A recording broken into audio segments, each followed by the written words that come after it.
நடிகை சமந்தா திரும்பவும் ஒரு மிகப்பெரிய சர்ச்சையில் சிக்கியிருக்கிறாங்க. சமந்தான்னு சொன்னதுமே இது சில நேரங்களில் சினிமா சம்பந்தப்பட்ட ஒரு தகவல்னு சொல்லி நீங்கள் யோசிக்கலாம். ஆனால் அந்த மாதிரியான ஒரு தகவல் கிடையாது. மருத்துவத்துறை சம்பந்தமான ஒரு ஆலோசனையை சொல்ல போய் மருத்துவர்கள்ட்ட இருந்து நிபுணர்கள்ட்ட இருந்து கடுமையான எதிர்ப்பு தொடர்ச்சியாகவே சமந்தாவுக்கு எதிராக இந்த நாட்களில் தெரிவிக்கப்பட்டு வருது. 2 நாட்களுக்கு முதல்ல போட்ட ஒரு இன்ஸ்டாகிராம் பதிவு, ஒரு ஸ்டோரி தான் அதுக்கான மிக முக்கியமான காரணம். தன்னுடைய பிழையை ஏற்றுக்கொண்டு எதிர்வரும் காலத்தில் இந்த மாதிரியான பதிவுகளை கருத்துக்களை சொல்றதுல இருந்து தான் கவனமாக இருப்பேன் என்ற விஷயத்தை நடிகை சமந்தா சொல்லியிருக்கிறாங்க. ஒரு நடிகை சம்பந்தப்பட்ட விஷயமா மட்டும் இல்லாமல் மருத்துவத்துறையோட சம்பந்தப்பட்ட ஒரு விஷயமாகவும் இது இருக்கு. அது மட்டும் கிடையாது, ஆன்லைனில் பொருட்களை வாங்குற ஒரு நபராக நீங்கள் சில நேரங்கள் இருக்க முடியும். இன்ஃப்ளூயன்சர்ஸ் சொல்கிற தயாரிப்புகள் உற்பத்திகளை வாங்கி பயன்படுத்துகிற ஒரு நபராகவும் சில நேரங்களில் நீங்கள் இருக்கலாம். அந்த மாதிரியான ஒரு நபராக இருந்தால் இந்த பதிவு உங்களுக்கு ஏதோ ஒரு வகையில் கட்டாயம் உதவும் என்று சொல்லி நான் நம்புகிறேன். என்னன்றதை விளக்கமாகவே பார்க்கலாம். வணக்கம், நான் கிருஷாந்த் ராஜ்.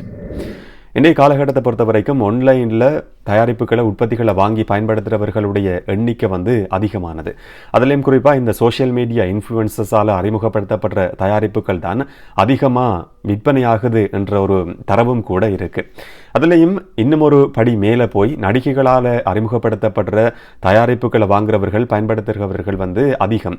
என்ன சொன்னால் அவங்களுடைய சோஷியல் மீடியா பக்கங்களில் அந்த மாதிரியான விளம்பரங்கள் செய்யப்படுற சந்தர்ப்பத்தில் அழகோட சம்மந்தப்பட்ட விஷயமா இருக்கலாம், இல்லாட்டி வீட்டில் பயன்படுத்துகிற சாதாரணமான ஏதோ ஒரு பொருளாக இருக்கலாம், உடல் கட்டமைப்பு சம்பந்தமான விஷயமா இருக்கலாம். அந்த மாதிரியான தயாரிப்புகளை நடிகைகள் விளம்பரப்படுத்தும் போது அவங்கள பின்தொடர்ற லட்சக்கணக்கான கோடிக்கணக்கான மக்கள் அதை ஒரு தடவையாவது வாங்கி ட்ரை பண்ணி பார்க்கலாம் என்று சொல்லி சிந்திக்கிற நிலைமை கடந்த காலங்களில் தொடர்ச்சியாகவே இருந்து வருது.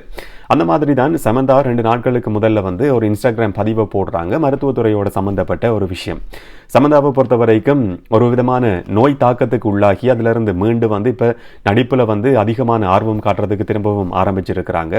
மயோசிடிஸ் என்று சொல்லப்படுற தசை அழற்சி நோயிலிருந்து மீண்டு வந்திருந்தாங்க. இந்த மாதிரியான ஒரு நோயிலிருந்து மீண்டு திரும்பவும் 100% நடிப்பு துறையில் கவனம் செலுத்தி இருக்கிற சமந்தா மருத்துவத்துறை சம்பந்தமான ஒரு விஷயத்தை சொல்லும் போது, எனக்கு இது வெற்றி அளிச்சிருக்குன்னு சொல்லும் போது அது அதிகமானவங்களை போய் சேர்றதுக்கான சந்தர்ப்பம்ன்றது அதிகமாகவே இருக்கும். அந்த அடிப்படையில் தான் இந்த 2 நாட்களுக்கு போடப்பட்ட இன்ஸ்டாகிராம் பதிவும் அதிகமானவர்களை போய் சேருது. ஊடகங்கள்லையும் பேசப்படுற விஷயமா மாற்றம் அடைஞ்சிருந்தது.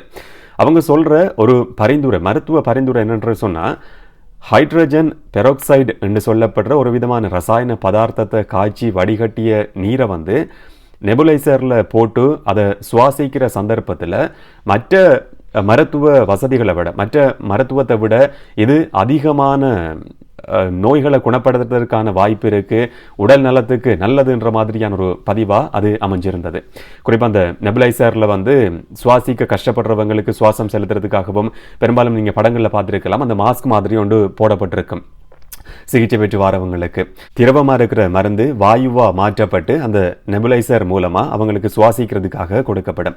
இந்த மாதிரியான நெபுலைசரை பயன்படுத்தி கொண்டு அந்த ஹைட்ரஜன் பெராக்சைடை காய்ச்சி வடிகட்டின நீரை சுவாசிக்கிறதன் மூலமாக அதிகமான நன்மைகள் கிடைக்கும். இது ஒரு விதமான மேஜிக் மாதிரி, மாயாஜாலம் மாதிரி தான் எனக்கு இருந்தது என்று சொல்லி அந்த இன்ஸ்டாகிராம் பதிவில் போடப்பட்டிருந்தது. இந்த சிகிச்சை முறையை அவங்களுக்கு பரிந்துரை செய்த டாக்டர் மித்ராவும் அதில் டெக் செய்யப்பட்டிருந்ததாகவும் செய்திகள் வெளியாகி இருந்தது.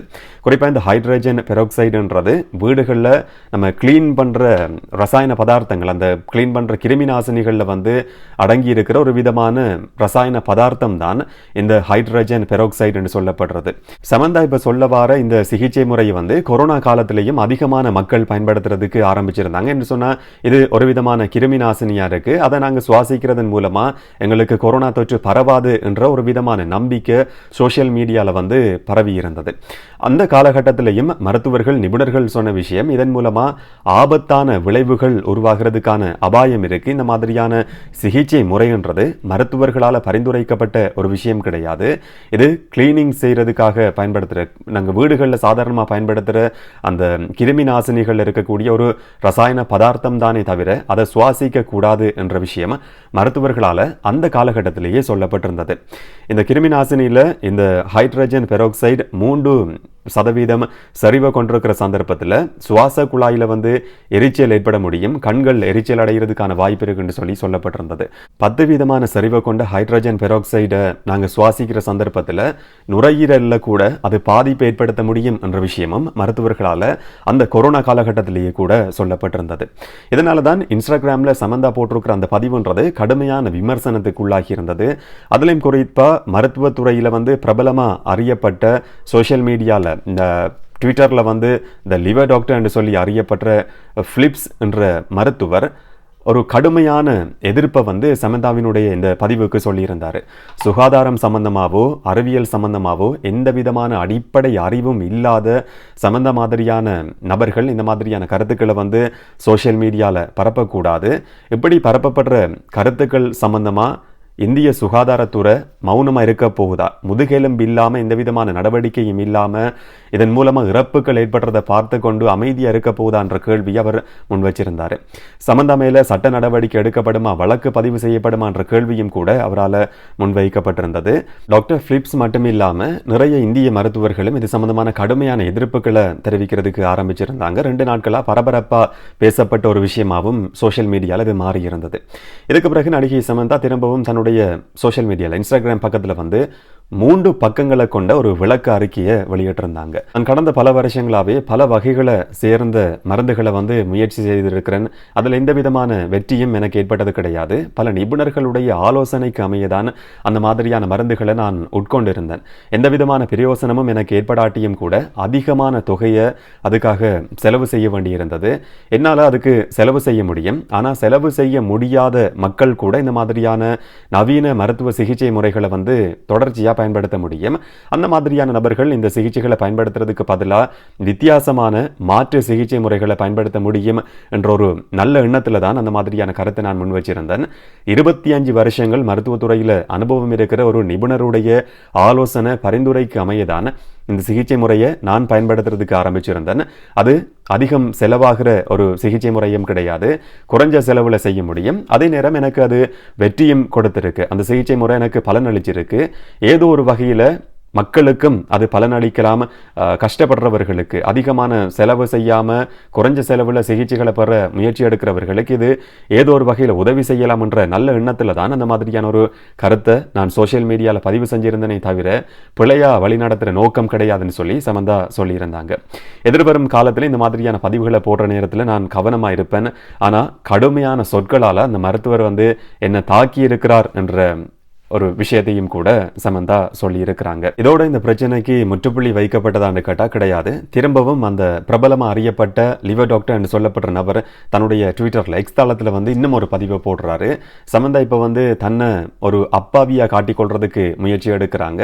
ஒரு மருத்துவம் சம்பந்தப்பட்ட பதிவுன்றதால தான் இந்த மாதிரியான ஒரு கருத்தை வந்து நான் சொல்றதுக்கு முயற்சி எடுத்தேன்.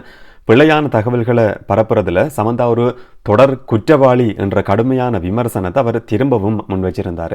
நான் என்னுடைய நேரத்தை செலவழிச்சிருக்கிறேன் என்று சொன்னால் அதுக்கான காரணம் சமந்தா ஒரு மிக பிரபலமான நபர், ஒரு செலிபிரிட்டி. அவங்க ஒரு பரிந்துரையை செய்யும் போது அதை பின்தொடர்றவர்கள், அவரை வந்து பின்தொடர்றவர்கள் அதை பயன்படுத்துறதுக்கு முயற்சி எடுக்க முடியும். அதன் மூலமாக ஆபத்தான பாரதூரமான விளைவுகள் ஏற்பட முடியும். இதுக்காகத்தான் என்னுடைய நேரத்தை செலவு செய்து அதுக்கு பதில் சொல்றதுக்கு நான் முயற்சி எடுத்தேன்.